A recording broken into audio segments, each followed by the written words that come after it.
What was the question?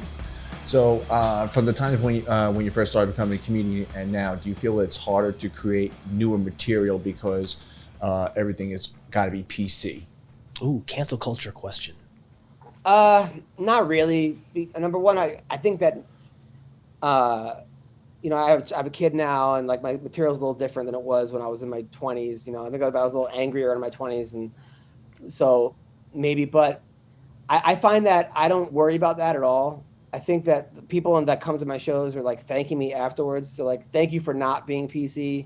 Thank you for being dirty. Thank you for saying this stuff, like, because they don't get to hear it at all. Like, thank you for not, cowtailing to, whatever the blah, blah, blah. Is that the word, cowtailing? I think it's made up that word, but just to, being that guy. So I don't think so. I think that it's harder if you're going to put it on Twitter, because Twitter's not a comedy club.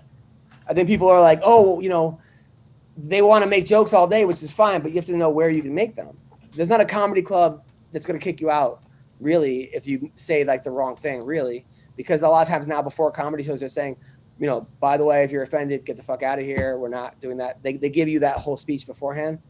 So no, I don't think so. Although when I started doing comedy in the 90s, late 90s, early 2000s, going to the Comedy Cellar and hearing like Jim Norton, Patrice, Rich Voss, those were like the guys that I studied, and the guys who nothing was off limits. The Robert Kelly, it was one after another of the most fucked up shit you've ever heard.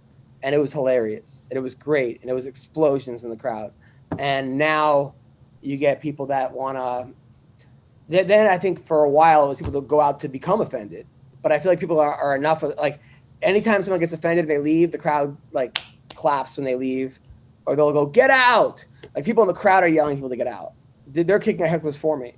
Yeah. So Dave Chappelle just caught a bunch of shit this week because of some Netflix comment, right? Yeah. And look, I mean, did I like every single joke Chappelle said in that special? No, but was the show hilarious? Absolutely. Was it great? Yes. Was I laugh out loud throughout it? Sure. I'm not supposed to like every single joke. That's not the point of comedy. I think people are I don't know if they're so self-absorbed, but they think everything is for them. And like, what is this? I mean, for my 3-year-old, if I'm watching a movie, I'll fast forward parts that are too much for her. But that's, because she's 3. If you're a 21-year-old person going to a comedy club, the comic doesn't have to fast forward jokes for you. Right. And you kind of you kind of sign a waiver of like liability when you walk into a comic club. It's not like you said, it's not Twitter where you're bombarded with some racial joke or some like homophobic joke that's made in tongue in cheek, just like you'd make fun of yourself. It's not like that. Like, you walk into a comedy club, you got to expect that people are going to say some shit that you're not going to be okay with, or else don't go in there. Like, that's that get culture nowadays. It drives me nuts. That cancel culture where like, it's like they're looking for a reason to be offended as opposed to just taking it's like, and it's, to me, it's like, what's the alternative? Like, we go to a club, nobody laughs. And there's a lot of comics out there that, like, I don't know. I'm not one of these comics that likes to go out there and make, speeches and tell everyone what they want to hear and say things like, racism's bad and men and women are equal. Yes, we know all that, but that's not really, there's other places you can go see that. People just go up there and make comments or everyone cheers. Right. Great. My job is to make you laugh.